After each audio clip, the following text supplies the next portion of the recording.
दर्शक वृन्द नमस्कार, स्वागत छ कार्यक्रम मिसन न्यूजमा। म खगेन्द्र विष्ट। आजको मिसन न्यूजमा काठमाडौँको कान्ति बाल अस्पतालको इमर्जेन्सी कक्षमा उपचारका लागि पुगेकी 5 वर्षीय एक बालिकाको लाइनमा बस्दा बस्दै मृत्यु भएको विषय समेटेका छौं। अकस्मात ठुलै बिरामी परिवार शारीरिक रूपमा अत्यन्तै कमजोर भई हरेक मानिस छटपटाउँदै अस्पतालको आकस्मिक कक्षमा पुग्दछन्। चिकित्सा बिरामीहरूको उपचारमा ढिलाइ नहोस् भनेरै अस्पतालमा आकस्मिक कक्ष राखिएको हुन्छ। आकस्मिक कक्षमा पुगेको बिरामी 2 घण्टासम्म लाइनमा बस्दा पनि डाक्टरलाई चर्चाउन नपाई मृत्युवरण गर्छ भने सोचौँ त हाम्रो देशको स्वास्थ्य क्षेत्रमा कति लापरवाही छ। गत सोमबार कान्ति बाल अस्पतालमा आकस्मिक कक्षमा पुगेर डाक्टर भेट्न 2 घण्टा कुरेकी 5 वर्षीय बालिका रेजिसा गोपालीले डाक्टरसँग भेट्न नपाउँदै मृत्युवरण गरिन्। यसै विषयमा तयार पारिएको यो रिपोर्ट हेर्नुहोस्। सोमबार कान्ति बाल अस्पतालको आकस्मिक कक्षमा मकवानपुर थाहा नगरपालिका स्थायी घर भई काठमाडौँ बाफल बस्ने रेजिसा गोपालीको उपचार नपाएपछि मृत्यु भयो। आइतबार सामान्य बिरामी भएकी गोपालीलाई निको होला भन्ने आशमा फार्मेसीबाट औषधि किनेर परिवारले घरमै खुवाउँदै राखेका थिए। तर सोमबार झन रोगले च्याप्दै गएपछि परिवारका सदस्यहरूले उनलाई कान्ति बाल अस्पतालको इमर्जेन्सी कक्षमा पुर्याए। इमर्जेन्सी कक्षमा रेजिसालाई पुर्याउँदा भिड निकै थियो। चिकित्सा भएकी रेजिसालाई देखाउँदै परिवारका सदस्यहरूले आकस्मिक कक्षमा रहेका अस्पतालका सुरक्षा गार्डसँग बिरामीलाई डाक्टर भेटाइदिन आग्रह गरे। तर ती सुरक्षाकर्मीले परिवारका सदस्यलाई नियम अनुसार टोकन लिन र टोकन अनुसार नै बिरामीको चेक जाँच हुने बताए। करिब 2 घण्टासम्म डाक्टर भेट्ने आशामा बसेकी रेजिसा गोपाली अन्ततः डाक्टर नभेटी सदाका लागि बिदा भइन्। घरबाट निस्किँदै गर्दा नै रेजिसाको अवस्था सामान्य थिएन। रेजिसाको अनुहार र ओठ निलो भइसकेको थियो भने आँखा भित्र गडिसकेको थियो। उनी बस्दै आएको घर धनीले रेजिसाको अवस्था देखेपछि परिवारका सदस्यलाई चाँडै अस्पताल पुर्याउनु भन्दै ट्याक्सीको प्रबन्ध मिलाई पठाएका थिए। तर अस्पतालको आकस्मिक कक्षमा भने रेजिसाले प्राथमिकता पाइनन्। होइन, बच्चा त अब अलिकति सिरियस भएर यसो साधारण औषधिहरू जीवनजल ल्याएर चाहिँ खाँदिन खोजेको खाएन। 11-12 बजेतिर अनि मैले हस्पिटल लाने कुरो त गरेको थिएँ। त्यसपछि चाहिँ पछि 5 बजेतिर मैले बच्चा सिरियस देखेर मैले उसलाई चाहिँ 5 मिनटभित्रमा चाहिँ अस्पताल पठाइदिएको थियो। उसको मान्छेहरूलाई पनि बोलाएर एकजना साथमा गएको थियो। त्यसपछि चाहिँ अब उहाँ गएपछि अब भर्ना लिएन अरे, उसँग मेरो सम्पर्क भएन। उसको आफन्तहरू त्यहाँ गएर चाहिँ सबैजना चाहिँ जम्मा भएछन्। तर अस्पतालले चाहिँ पछि 2 घण्टासम्म पनि उपचार गरेन भन्ने कुराहरू चाहिँ मैले सुने। यहाँबाट जाँदाखेरि उसले चाहिँ मलाई पानी दिनु भनेर भनिरहेको थियो। पानी खान्छु। अब बच्चा चाहिँ अलि सिरियसै थियो बच्चा। अब त्यस्तो उठ्न सक्ने ओर्ने चाहिँ थिएन। तर चाहिँ अब लडिराखेर चाहिँ अब त्यो पानी दिएपछि भन्न त्यति पनि अब त्यति ठुलो स्वर पनि थिएन। स्वर पनि एकदम बसिसकेको थियो। एकदम सिरियस रूपमै थियो कि अब यो मुखको चाहिँ यो क्वालिटी परिसकेको थियो, ओठहरू पनि अनि यो आँखाहरू पनि गाडिसकेको थियो। उसको गाडिसकेको थियो। त्यही भएर मैले चाहिँ तुरुन्तै 5 मिनटभित्रमै ट्याक्सी चढाएर मैले पठाइदिएको हो। इमर्जेन्सी केस चाहिँ जुन कुरा छ चाहिँ त्यहाँको प्रशासनदेखि लिएर त्यहाँका चाहिँ कर्मचारीहरूले पनि अब कुन चाहिँ सिरियस छ कुन चाहिँ छैन भन्ने कुराको चाहिँ यकिन चाहिँ गर्नु पर्यो। अस्पतालको गेटबाट छिरिसकेपछि चाहे पालेले होस् चाहे अरूले होस् त्यो इमर्जेन्सीमा लाँदाखेरि यो इमर्जेन्सी केस हो कि होइन भनेर त्यो जसले पनि देख्न सक्छ। साधारण व्यक्तिले पनि त्यो बिरामीको चाहिँ अवस्था देखेर चाहिँ जसले पनि यो सिरियस हो कि होइन भन्ने बुझ्न सकिन्छ। त्यस कारणले चाहिँ त्यसको प्रायोरिटी चाहिँ दिनुपर्छ अस्पतालले। त्यो जबरजस्ती नै चाहिँ जस्तै सिरियसलाई पनि लाइनमा बस, टिकट काट, यो गर उ गर भनेर चाहिँ त्यसरी चाहिँ पेल्न पाइँदैन। सरकार एउटा चाहिँ त्यो चाहिँ अब के अरे अस्पताल जस्तो चिजले चाहिँ के अरे चाहिँ एकदम पेल्न चाहिँ पाइँदैन, दादागिरी देखाउन पाइँदैन। आकस्मिक कक्षमा बिरामीहरूको प्रकृति हेरेर प्राथमिकता दिइनुपर्ने हो। तर कान्ति बाल अस्पतालका लागि मृत्युसँग लडिरहेकी बालिका भन्दा बिरामीहरूको पालो मेटिन्छ कि भन्ने डर ठूलो भयो, जसका कारण गोपाली परिवारले रेजिसालाई गुमाउनु पर्यो। यो त एउटा मात्र उदाहरण हो। अस्पतालको फितलो व्यवस्थापनकै कारण कान्तिमा कयौं सेवाग्राही थकित मात्र छैनन्, त्रसित समेत बनेका छन्। नेकपा एमालेकी नेता तथा पूर्व सांसद समेत रहेकी नवीना लामाले कान्ति बाल अस्पतालमा बच्चा लगेर जाँदा पटक पटक आफूले दुःख पाएको अनुभव यसरी सुनाउँछिन्। मैले चाहिँ आफैले आफ्नो छोरा बिरामी भएर इमर्जेन्सी देशको एउटा एकदमै हाम्रो विज्ञता भएको बाल विज्ञ भएको अस्पताल त्यहाँ लानुपर्छ भन्ने कुरामा म चाहिँ इमर्जेन्सीमा धेरै पटक गएँ। धेरै पटक गइरहँदाखेरि मैले कहिले पनि त्यहाँको चाहिँ डक्टरहरूको, त्यहाँको चाहिँ कर्मचारी भनेको त्यहाँको सुरक्षाकर्मी, त्यहाँको चाहिँ नर्सहरूको कहिले पनि मैले रेस्पोन्स राम्रो पाएनन्। हुन त अब उनीहरूले मलाई रेस्पोन्स पाउने भने कि म जस्तो थुप्रै जनताहरू मैले त्यस्तै पाएको थिएँ। जस्तै अब त्यो हिजोको त्यो नानीले जुन खालको उहाँको चाहिँ एउटा डक्टरको लापरवाहीको कारणले इमर्जेन्सीको सुविधा नभएको कारणले मृत्यु हुनु भनेर अभिभावक छटपट्टि थालेको मलाई एकदमै पीडा भयो। मैले त्यतिखेर मैले पनि त्यो इमर्जेन्सी सुविधा पाएनन्। नपाएपछि मैले प्राइभेट थियो, बिचरा उहाँहरूले प्राइभेट थाहा थिएन कि यता के बालमैत्री थियो। मैले त बालमैत्रीमा यस्ता डक्टरहरूको चाहिँ यस्तो झर्को यस्तो खालको रुखो वचन सुनेर मेरो छोरालाई चाहिँ म यहाँ टाइम पास हुन्छ ज्वरो हन आइरहेछ 102 104 होइन। अनि यस्तो बेलामा पनि मैले पाल पाउँदा किन तपाईँ यहाँ आएको, तपाईँ त लाइन बस्नु पऱ्यो, अर्को कुरो तपाईँले चाहिँ कार्ड लिनु पऱ्यो भने। अर्कोचोटि पहिला त्यो पाएँ। त्योभन्दा अगाडि जाँदाखेरि मैले के भन्नु भने अब हामी चाहिँ त्यतिखेर 11:30 12 थियो। अब यो त मलाई ब्रेक टाइम हो, हामी चिया खाएर मात्र हुन्छ अरे। उसले चिया खाएको आधा घन्टा 45 मिनटमा मेरो छोरालाई इमर्जेन्सी ल्याएछन्। मेरो छोरा मात्र, म जस्तो कैयौँ त्यो छोराछोरीहरू थियो बालबालिकाहरू। कोहीले चाहिँ त्यो एकदम आँखा नै यस्तो त्यतिखेर पल्टाइसकेकोहरू थियो। अनि त्यस्तो बच्चाहरूले चाहिँ तिनीहरूले चाहिँ डोगमै ब्लक गरिदिन्छन्। एकतिर डक्टरले त्यहाँ नआउन दिनु भन्छन्। अनि त्यसपछि डक्टरले आउँदाखेरि पनि तपाईँ उता बस किन यहाँ आएको भन्छन्। अनि इमर्जेन्सी छ, यस्तो ज्वरो आएछन्, एकदमै हिजोदेखि ज्वरो आएर मैले बाध्य भएर यहाँ ल्याएको। अन्त भन्दा यहाँ चाहिँ अलिक विज्ञ हुन्छ, एमडीहरू गरेको डक्टरहरू हुन्छन्, किन अन्त जाने भनेर सिधै ल्याएको डक्टर यसो हेर्नु न भन्दाखेरि होइन म चिया खानुपर्छ, अहिले मेरो ब्रेक टाइम हो भन्ने। कहिले होइन तपाईँ एकदम किन यहाँ आएको भनेर डक्टरले हामीलाई चाहिँ एउटा पशुलाई गर्ने व्यवहार, एउटा मानवलाई गर्ने व्यवहार नै पाएन उहाँहरू। एकदम झर्किने, रिसाउने। अनि यसले गर्दा चाहिँ के हो भने एउटा सायद त्यो डक्टरहरूको लाभ पाएको कारणले डक्टरले राम्रो बोल्यो भने, डक्टरहरूले मिठो बोल्यो भने पनि त्यो अभिभावकको त्यो बच्चाको लागि चाहिँ एउटा खालको आदि रोग चाहिँ उसलाई मनोवैज्ञानिक ढङ्गले विषेक पनि हुन्छ। हामीले थाहा पाएको कुरा हो। त्यसकारण त्यस्तो खालको बोली वचन चाहिँ त्यहाँ टिचिङ कान्तिमा मैले पाउँदै पाएनन्। उहाँले त्यो ड्युटी मात्र होइन कि उहाँहरूको बोली वचन व्यवहार सबै कुरामा सुधार्नु पऱ्यो। अर्को कुरा चाहिँ के हो भने त्यहाँ कर्मचारी डक्टरहरूको अभाव पनि भयो। त्यो अभावलाई पूर्ण गर्नको निम्ति शिक्षा र स्वास्थ्यमा चाहिँ हामी समाजवादमा जानेछौँ, चाहे त्यो काङ्ग्रेस एमालेको नारा, चाहे कम्युनिस्टहरूको नारा। त्यो नारालाई हामीले सार्थक हुने भने आज लोकतन्त्र गणतन्त्र प्राप्त भयो कति वर्ष भइसक्यो। यो भइसके पनि हामीले संविधानलाई कार्यान्वयन गर्ने हो भने हामीले शिक्षा र स्वास्थ्य फ्री निःशुल्क हुनुपर्ने होइनन्। त्यो निःशुल्क भनेको चाहिँ के हो भने त्यहाँ विभेद हुँदैनन्, त्यहाँ सम्मानजनक सबैले सुविधा सम्पन्न गुणस्तरीय चाहिँ सुविधाहरू पाएको हुन्छन्, स्वास्थ्य सुविधाहरू पाएको हुन्छन्। त्यसको बिमाकोदेखि लिएर त्यसले चाहिँ सबै खालको सुविधा पाएको हुँदैन, किनभने त्यो लगानीको अभाव भयो, स्वास्थ्यमा लगानीको अभाव भयो।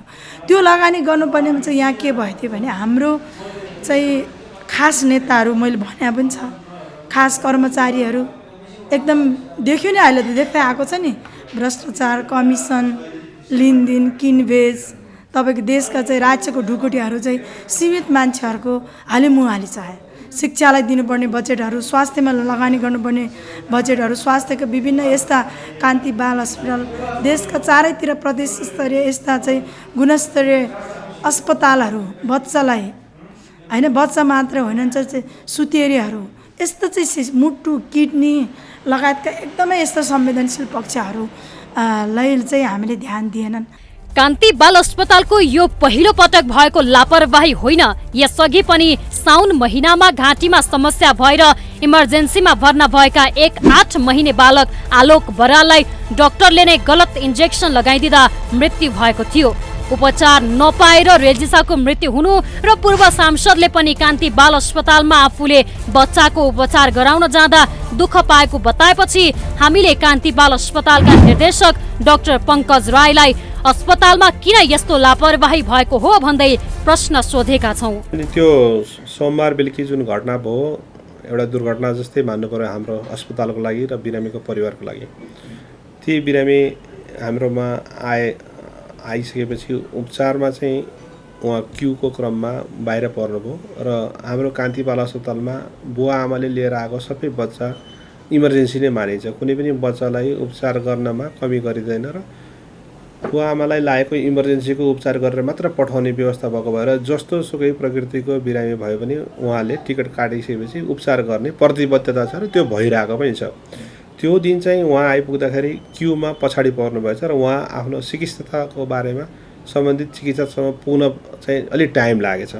त्यो टाइम लागे पनि उहाँ जब चिकित्सकको समीपमा जाँच्ने ठाउँमा पुग्नुभयो त्यसपछि चिकित्सक र हाम्रो स्वास्थ्यकर्मी नर्स सिस्टरहरू जुन भनिन्छ उहाँहरूले गर्ने पुरै काम गर्नुभयो, पुरै प्रयास गर्नुभयो। सबै चिज गर्दा गर्दा पनि उपचारमा सफलता पाउन सकिएन। त्यही भएर अलिक दुःखद घटना हुन गएको त्यो दिन जस्तो लाग्छ। अब उहाँहरूले तपाईँहरूको सेक्युरिटीहरूलाई पनि पटक पटक यो विषयमा जानकारी गराएको भन्ने खालको कुरा चाहिँ बाहिरिरहेछन् होइन।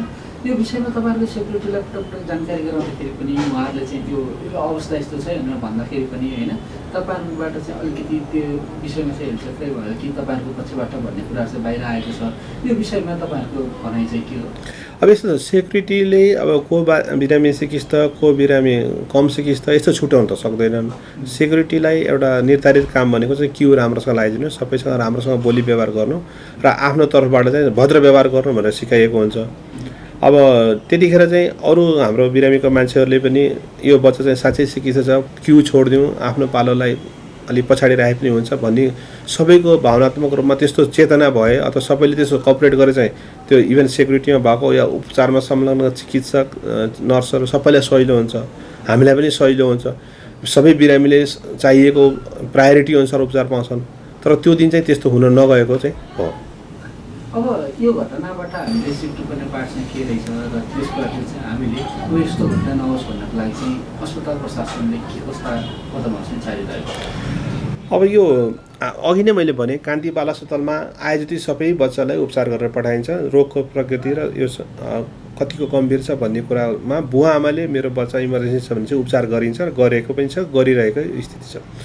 अब हामीले चाहिँ यस्तो घटना पछि नहोस् भनेर बिरामीको मान्छेको एउटा सजगताको लागि त्यो फ्लेक्सहरू त बाहिर पनि थियो, अझै त्यसको नम्बर एउटा बढाइदिने सबैतिर, इभन टिकट काट्ने ठाउँदेखि लिएर बिलिङ गर्ने ठाउँदेखि लिएर सबै ठाउँमा त्यो एउटा राखिदिन्छ हामीले। इमर्जेन्सीमा त अलरेडी छ। त्यसपछि हामीले एकजना नर्स इन्चार्जको थ्रुबाट एउटा नर्सलाई चाहिँ इमर्जेन्सीको ढोकामा बाहिरपट्टि पिक आवर जतिखेर एकदम बढी भिड हुन्छ त्यो चाहिँ 1 देखि 7 बजेको समयमा चाहिँ ट्रायज भन्छ, बिरामीको चिकित्साको आधारमा वर्गीकरण गर्ने उपचार गर्ने पद्धति त्यो सुरुवातमा आइसकेको छ र त्यो हामीले गरिरहेका छौँ। अहिले हाम्रो हेर्दाखेरि 2 बजेको समय छ भने 2 बजे यो समयमा त्यहाँ ट्रायज भन्ने काम भइरहेछ। त्यसले चाहिँ बिरामीको गम्भीरताको आधारमा बिरामीलाई रातो, पहेँलो र हरियो वर्गीकरण गर्छ। रातो भनेको एकदम अर्जेन्ट क्रिटिकल बिरामीलाई ती सिस्टरले नर्सले हेरेर सिधै डाक्टरको टेबलसँग पुर्याइदिनुहुन्छ जाँच गर्नको लागि र भित्र इमर्जेन्सीमा बसेका चिकित्सकहरूले उसको उपचार थाल्ने गर्छन् र प्रत्येक डाक्टरहरूमा एउटा अलर्ट जाने व्यवस्था गरेको छ ताकि त्यहाँ एकदम चिकित्सा बच्चा छ प्रयोग खण्डमा सबैजना एकै ठाउँमा जम्मा हुनुपर्ने हुनसक्छ। एकदम क्रिटिकली इलको लागि यो व्यवस्था गरिएको छ र त्यो चाहिँ टिकट काट्नको लागि चाहिँ बिरामीको मान्छे टिकट काउन्टरमा या अन्य कतै जानु पर्दैन, सिधै इमर्जेन्सीको ढोकामा जाँदाखेरि 1 बजेदेखि 7 बजेसम्मको टिकट सजिलै दिउँसोको समयमा पाइनेछ। त्यहीँबाट सिस्टरले हेरेपछि मात्र टिकट दिने व्यवस्था मिलाइएको छ। त्यसपछि जुन येलो जोनमा पढेका हुन्छन्, अघि पहेँलो जुन भनेको थियो, त्यो जोनमा पर्नेलाई चाहिँ यथाशीघ्र 4 घण्टाभित्र हेरिदिने व्यवस्था मिलाइएको छ र ग्रिन भनेको चाहिँ वेट गर्न मिल्ने होइन वाकिङ पेसेन्ट जुन भनिन्छ, जसलाई चाहिँ साधारण ओपिडीमा आए पनि हुने तर उहाँ इमर्जेन्सी आइसक्नुमा छन्, उहाँलाई पनि हामीले अघि नै भने जस्तै उपचार त गर्छौँ। उहाँलाई पनि कुर्ने टाइम त हुन्छ, अलिकति त्यहाँ भिड हुन्छ। तर हामीले चाहिँ आज र अस्तिको घटनाबाट चाहिँ के गरेको छौँ भने आजबाट यो इम्प्लिमेन्ट भइसकेको छ 2 दिनमा कि कोही पनि बिरामी रेड जोनमा भएको सिस्टरले आफै पुर्याइदिनु हुनुभयो एकदम क्रिटिकललाई। येल्लो र ग्रिनमा यदि 10 जना बिरामी हुन्छन् भने त्यहाँ भएको चिकित्सकहरू अरू काम छोडेर जुन चाहिँ एडमिसन गर्ने क्रिटिकल बिरामी छोडेर अरू जुन एक्स्ट्रा वर्क्सहरू जुन छ त्यसलाई पेन्डिङ राखेर 10 जनाभन्दा माथि चाहिँ क्यु हुन नदिने व्यवस्था चाहिँ आजबाट गरिएको छ। अब यो अभ्यासमा आउँदैछ आजबाट, र अभ्यासमा आएपछि गर्दै गर्दै यो चाहिँ 7-10 दिनमा एकदमै पुख्त हाम्रो सिस्टम भइहाल्छ। देशको संघीय राजधानीमा रहेको कान्ति बाल अस्पताल जस्तो रेफरल अस्पतालमा समेत यो अवस्था छ भने पहाडी तथा दुर्गमका अस्पतालको अवस्था कस्तो होला? केही समय अगाडि उपचार नपाएर कोही पनि नमर्ने बताएका स्वास्थ्य मन्त्री मोहन बहादुर बस्नेतले यो घटना सुनेका होलान् कि नहोलान्? आफू प्रधानमन्त्रीमा नियुक्ति भएपछि सरकारी क्षेत्रमा लाइन बस्नु पर्ने अवस्थाको अन्त्य हुने बताएका प्रधानमन्त्री पुष्पकमल दाहाल प्रचण्डले अस्पतालको आकस्मिक कक्षमा लाइनमा बस्दा बस्दै बिरामी मरेको खबर सुनेका होलान् कि नहोलान्? सरकारी अस्पतालको गुणस्तर सुधारतिर लाग्न भन्दा पनि खोक्रा भाषणबाजीमा लाग्ने नेताजीहरूलाई यो खबरले छुन्छ कि छुँदैन? अनि अस्पतालको आकस्मिक कक्षमै 2 घण्टासम्म डाक्टर कुर्दै गर्दा बिरामी मर्दा पनि अस्पताल प्रशासनले पीडित पक्षलाई दिने उत्तर के होला? उपचार नपाएर राजधानीकै अस्पतालमा बिरामी मरेको यो घटना सामान्य कदापि होइन।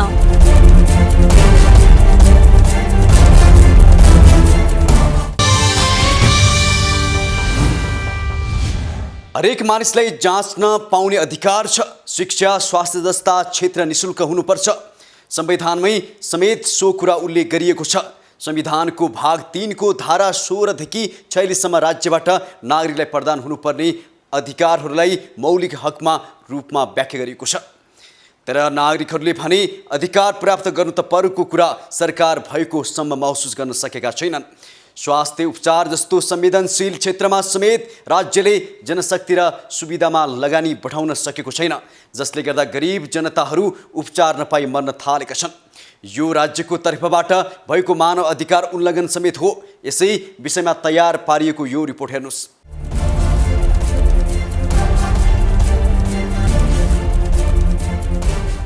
सोमबार उपचार नपाएर कान्ति बाल अस्पतालमा रेजिसाको मृत्यु भएपछि यो विषयले संसदमा समेत प्रवेश पाएको थियो। सत्ता पक्ष तथा प्रतिपक्षका सांसदहरूले यो घटना निकै दुःखद रहेको भन्दै छानबिन गरी दोषीलाई कारबाही हुनुपर्ने बताएका थिए। यही बिचमा हामीले सुन्यौं कान्ति बाल अस्पतालमा लाइन बसिरहेको एउटा हजुरबाले आफ्नो नातिनीको उपचार गराउन नसक्दाखेरि उनको मृत्यु भयो। मैले समाचारमा पढेँ नियम बनाउनु पर्नेछ। म आफै स्वास्थ्य मन्त्री भएको बेलाको सम्झन्छु, त्यही बेलामा बनाएका नियमहरू छन्। अस्पतालमा अत्यावश्यक सेवा लिनुपर्ने मान्छेले लाइन बस्नै पर्दैन, त्यो नियम छ। अहिले नियम नभएको कारणले गर्दा भएन भनेर ढाकछोप गर्न खोजिएको छ। हाम्रो आँखा अगाडि 5 वर्षीय बालिका काठमाडौँको केन्द्रमा भएको बाल अस्पतालमा उपचार गर्ने सुविधा हुँदाहुँदै उपचार नपाएर छटपटाएर मर्नु परेको घटना पढ्न सुन्न हामी बाध्य भएका छौँ। यो घटनालाई पनि सामसुम नपारियोस्। यसका बारेमा सत्य तथ्य के हो छानबिन भएर सदनलाई जानकारी गराइयोस्। मकवानपुर क्षेत्रको था नगरपालिका वार्ड नम्बर 10 निवासी जितबहादुर गोपाली यति बेला उहाँ पोर्चुगलमा हुनुहुन्छ। आफ्नो छोरीको सुन्दर भविष्यको सपना त्यो साँचेर उचित शिक्षा दिउला, दीक्षा दिउला, छोरीको भविष्य उज्जवल बनोस् भन्ने त्यो सपना बोकेर उनी 1 वर्षदेखि पोर्चुगलमा छन्। उनको एउटा मात्रै सन्तान हुन् रेजिसा 5 वर्षकी। उनले आफ्नो बुबा कृष्णबहादुर र श्रीमती रीता गोपालीलाई जिम्मा लगाएर उनी पोर्चुगल गए। तर उनको सपना चकनाचुर भयो। त्यो सपना कान्ति बाल अस्पतालको गम्भीर लापरवाही, चरम गैर जिम्मेवारीपन, जसका कारणले गर्दा 5 वर्षको एउटा बच्चा उपचार नपाएर पटक पटक त्यहाँको सेक्युरिटी गार्डलाई भनियो, कर्मचारीलाई भनियो बिरामी असाध्यै गाह्रो भइरहेको छ, सहन नसक्ने अवस्था भयो, बोल्न बन्द भइसक्यो, कम्तीमा पनि इमर्जेन्सीको ढोका खोलिदेऊ, इमर्जेन्सीभित्र पुग्न देऊ, डाक्टरका पुग्न देऊ पटक पटक भनियो। तर त्यो निज बच्चा परिवारले यस प्रकारको अनेकौँ अनुनय विनय गर्दा, क्रोधन गर्दा, बिन्ती गर्दा समेत सम्मान्य सभामुख महोदय 2 घण्टा हजुरबुवाको काखैमा बच्चा रहनु पर्ने अन्तिम समयमा 2 घण्टापछि बल्ल तल्ल सेक्युरिटी गार्डलाई ठेलेर बलपूर्वक ठेलेर इमर्जेन्सी कक्षभित्र प्रवेश गर्ने, त्यसपछि बच्चाको अवस्था अन्तिम भइसकेको थियो। 10-15 मिनटमा रेजिसा ती सानी नानीको मृत्यु भयो। सम्मान्य सभामुख महोदय, मृत्यु एउटा भयो। सिङ्गो परिवार एउटा पीडामा हुनुहुन्छ।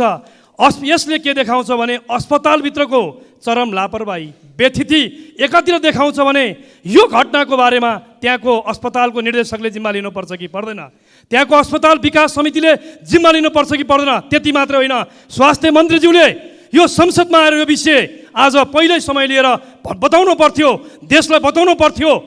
यो देशभरि यस्ता सरकारी अस्पतालमा यस्ता व्यथिति भइरहेको सूचनाहरू आइरहेको छ।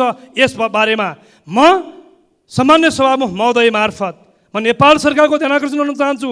त्यो घटनामा, त्यो लापरवाही र गैर जिम्मेवारीपनमा जोडिएका अस्पताल व्यवस्थापन समिति, त्यहाँको निर्देशक लगायतको टिम अध्ययनमा ल्याइयोस्, दोषीहरू पर कारबाही गरियोस्, यो माग गर्न चाहन्छु। सँगसँगै म सम्मान्य सभामुख महोदय मार्फत नेपाल सरकारको सम्बन्धित म मन्त्रालयको मन्त्रीज्यूको ध्यान आकर्षण गराउन चाहन्छु। अविलम्ब ती पीडितले न्याय पाउनुपर्छ। न्याय पाउने कुराको सुनिश्चितता सरकारबाट हुनुपर्छ। एउटा आमाको कोख हेर्दा हेर्दै रित्तिएको छ र एउटा परदेशमा पसिना बगाउँदै गरेको बाबुको सपना चकनाचुर भएको छ। यो भन्दा लज्जास्पद कुरा हाम्रो लागि के हुन सक्छ सभामुख महोदय? यो सरकारलाई कुनै लाज, शरम, डर, चिन्ता छ कि छैन? हाम्रो निर्लज्जता कहिले सकिने हो सभामुखज्यू? कहिले हामी भ्रष्टाचार, तस्करी, अपराधबाट हाम्रो राजनीति मुक्त हुने हो र रेजिसा जस्ता हाम्रा बालबालिकाले कहिलेदेखि स्वास्थ्य संस्थामा गुणस्तरीय सेवा पाउने हुन् र सरकारको निकम्मापनको दोष कहिलेसम्म स्वास्थ्य कर्मीहरूले मात्रै आफ्नो टाउकोमा बोक्नुपर्ने हो? सम्मान्य सभामुखज्यू, यो सरकारलाई थाहा छ कि छैन यस अस्पतालको ओपिडी दिनमा जम्मा 3 घण्टा मात्रै सञ्चालन हुन्छ।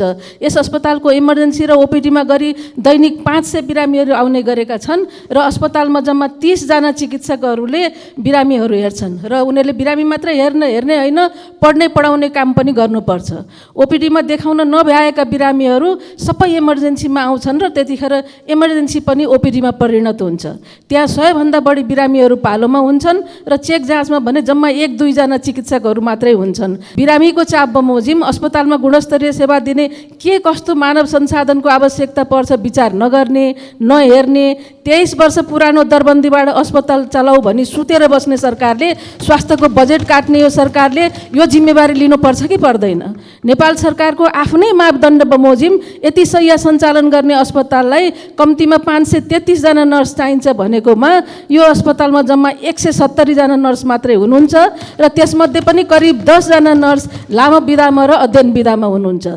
संसदमा यो विषयले प्रवेश पाए पनि नागरिकहरूले अहिले स्वास्थ्य क्षेत्रमा भोगिरहेको शास्तिको विषय भने अझै पनि संसदमा प्रवेश पाएको छैन। सामान्य रुगाखोकी लागेर अस्पताल जाँदा 10,000 भन्दा बढी खर्च हुने स्थिति छ। सरकारी अस्पतालका सेवाहरू झन्झटिलो छ। निजी अस्पताल सर्वसाधारणको पहुँचमा छैन।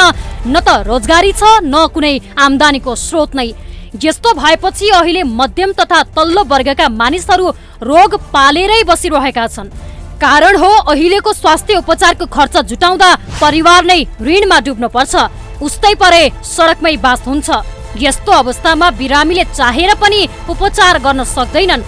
उपचार पछि पनि पूर्ण रूपमा निको हुन्छ हुँदैन ग्यारेन्टी छैन। राज्यले स्वास्थ्य क्षेत्रमा पर्याप्त लगानी गर्न नसक्दा दैनिक रेजिसा जस्तै बिरामीहरू मरिरहेका छन्। यसतर्फ सम्बन्धित क्षेत्रको ध्यान नै छैन। उपचार नपाएर ज्यान गुमाउनु भनेको सामान्य घटना होइन, यो राज्यतर्फबाट भएको मानव अधिकार उल्लङ्घनको घटना समेत हो। सबैभन्दा पहिला त हेर्नु, स्वास्थ्य सेवा भनेको एउटा बेसिक ह्युमन राइट्स हो होइन।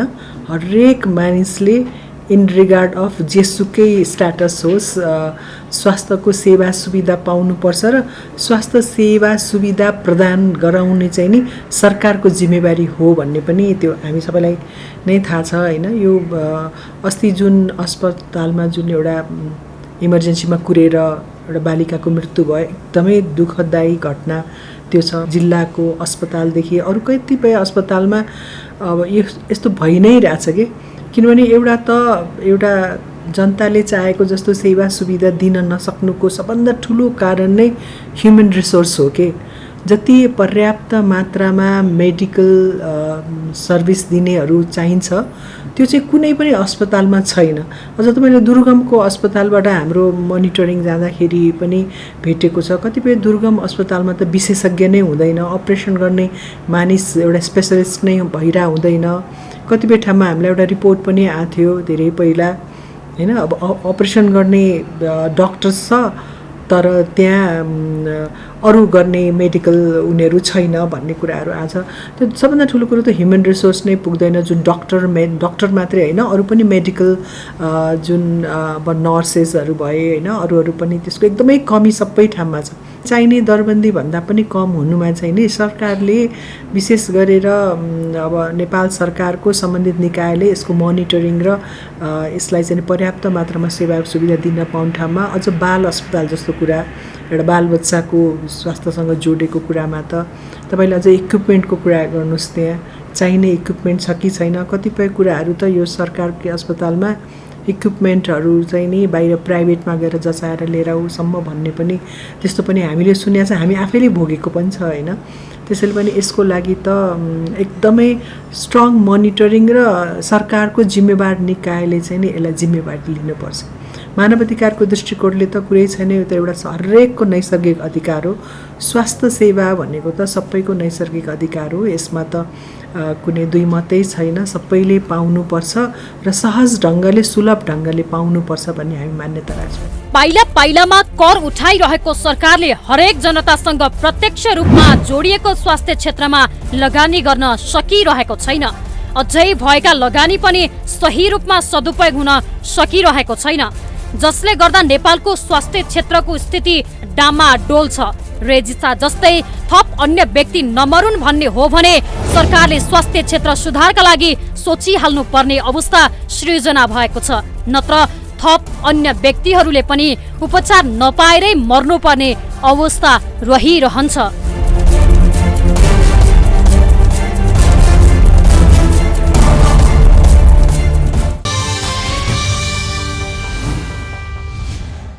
दर्शक वृन्द, आजको मिसन न्यूजमा कान्ति बाल अस्पतालमा उपचार नपाएर मृत्युवरण गर्नु परेको र स्वास्थ्य क्षेत्र सुधारका लागि सरकार गम्भीर हुनुपर्ने विषय उठान गर्यौं।